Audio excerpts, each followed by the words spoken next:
প্রিয় দর্শক, আজকের ভিডিওতে দেখবেন পশ্চিমবঙ্গের সবচেয়ে বেহায়া ৫ জন তথাকথিত তারকা নেত্রীর তালিকা এবং তাদের সব কর্মকাণ্ড। বেহায়া বলতে বোঝানো হয়েছে যাদের আসলে কোনো লজ্জা শরম নেই, রাজনীতিতে প্রবেশ করে ও রাজনীতির ভিতরে বাইরে তারা নানাভাবে সমালোচিত। তাদেরকে নিয়ে মানুষের এত মাথা ব্যথা থাকতো না যদি তারা জনগণের প্রতিনিধি হিসেবে আত্মপ্রকাশ না করত। আসলে সর্বপ্রথমে একটি কথা না বললেই নয়, বাংলা এখন সিনেমার আকাল। অভিনয় করে ইনকাম হয় না, তাই তথাকথিত তারকারা রাজনীতিতে প্রবেশ করে নিজেদের আখের গোছাতে, গ্ল্যামারকে কাজে লাগিয়ে হুট করে রাজনীতিতে প্রবেশ করে যদি কয়েকদিনে যদি অনেক সম্পত্তির মালিক হয়ে যাওয়া যায়, তাহলে সিনেমার অভিনয় করার দরকারটা কি? সিনেমার অভিনয়ের অভিজ্ঞতাকে কাজে লাগিয়ে বাস্তবে অভিনয় করে বাস্তবে অসহায় মানুষের সমর্থন নিয়ে 2 দিনে যদি বড় নেত্রী হয়ে যাওয়া যায়, বাংলা সিনেমা নয়, বাংলার রাজনীতিই ভালো। তো চলুন আর বেশি কথা না বলে বাংলার সবচেয়ে বেহায়া 5 জন নারী নেত্রীর পরিচয় এবং কর্মকাণ্ড তুলে ধরি। বাংলার বিখ্যাত বেহায়া নেত্রীর মধ্যে অন্যতম একজন হলেন সায়নী ঘোষ। বেলুন নেত্রী বললে হয়তো আরো ভালো চিনবেন, যার কথা বলতে গেলেও কয়েকবার ভাবতে হয়, কারণ নোংরা শব্দ ছাড়া তাকে পরিচয় করানো যায় না। এক সময় তিনি বাম রাজনীতি পছন্দ করতেন, মমতা ব্যানার্জিকে তুলোধনা করতেন আর কি। সে যাই হোক, এখন তিনি মমতা ব্যানার্জির মহাসৈনিক এবং সেনাপতি অভিষেক ব্যানার্জির বড্ড পছন্দের নেত্রী। এই মুহূর্তে বাম রাজনীতি চেয়ে বাংলা সিনেমা বেশি লাভজনক, তাই নাস্তিকতার উপর পর্দা টানিয়ে আস্তিক হবার রাজনীতিতে তিনি বেশ পটু হয়ে উঠেছেন। তার হিন্দু ধর্ম বিদ্বেষ আর নতুন করে বলার কিছু নেই। তারপরও তিনি এমপি হয়ে গেছেন, কারণ বাঙালি সমগ্র হিন্দু সমাজ কখনো এটা নিয়ে সোচ্চার হবে না। বাঙালি হিন্দুরা ঘুমিয়ে আছেন, তাই আমিও হর্ন বাজাতে চাই না। বাংলায় অনেক তারকাই রাজনীতিতে এসেছেন, আসবেন, কিন্তু এর মতো বেহায়া আসবে কিনা জানি না।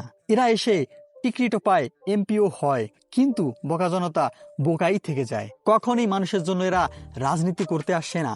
জনগণকে বিচিকলা ধরিয়ে বামে ভেনিটি ফ্যাশনেবল সানগ্লাস পরে দিল্লিতে আয়সী জীবন কাটানোই এদের কাজ। যাদবপুরের খেটে খাওয়া মানুষের কথা না বলে সংসদে প্রথম প্রশ্ন মেট্রো রেল নিয়ে করলেই হবে। যাদবপুরের গরিব দুঃখী মানুষের পেট ভরে যাবে, কারণ মেট্রো রেলে চড়বে তো বিশিষ্ট মেম্বার অব পার্লামেন্টের সায়নী ঘোষ।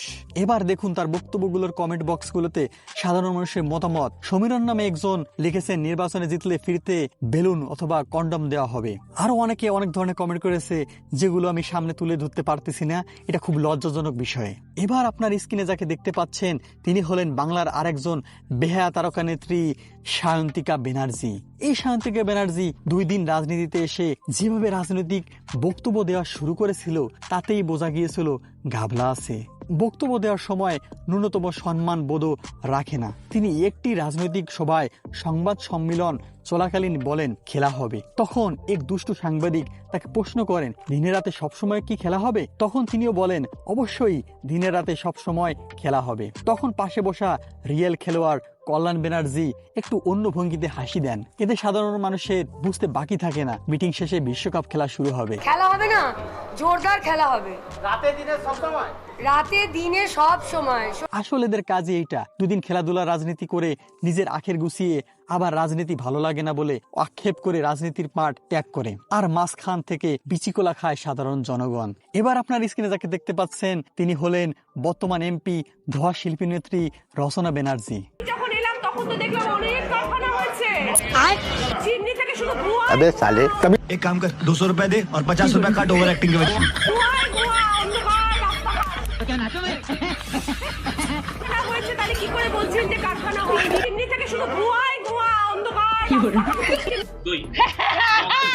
একই বিষয়ে বারবারও বলতেও খারাপ লাগে যে নিজের ফেস কাজে লাগিয়ে এরা 2 দিন রাজনীতিতে আসে, এমপি এমএলএ হয়ে যায়, আর বাঙালি জনগণ শুধু বাসি খেয়ে যায়। এই রচনা ব্যানার্জি সম্পর্কে আপনাদের কিছু বলা লাগবে না, আমি জানি আপনারা অনেকেই জানেন ইনি আসলে কেমন নেত্রী। এই বেহায়া নেত্রী সম্পর্কে যদি আপনার কোনো মন্তব্য থাকে তবে অবশ্যই কমেন্ট করে জানাবেন। এবার স্ক্রিনে যাকে দেখতে পাচ্ছেন, তিনি অনেক দামি নেত্রী শতাব্দী রায়। তাকে দেখতে হলে টাকা দিয়ে টিকিট কাটতে হবে, নয়তো ফিরতে দেখার জন্য ভোট দিতে হবে। যখন আমি যাত্রা করতে আসি, ফাংশন করতে আসি, তখন টাকা দিয়ে টিকিট কাটতে হয়। আজকে বিনা পয়সায় দেখছো, গত 5 বছর দেখছো বিনা পয়সা। আমি টাকা চাইনি, আমি বলি মিছিলেটা আমার দেখছো টাকা দাও, আমার সাথে কথা বলতে টাকা দাও বলিনি তো। কি চাইছি? ভোট চাইছি। হ্যাঁ, এটাই তার কথা। ভাবা যায় উনি আবার মানুষের প্রতিনিধি হয়, লোকসভায় যান। উনি অত বড় দামি ব্যক্তি, বিশ্ব সুন্দরী, ওনাকে রাজনীতিতে কেন আসতে হবে?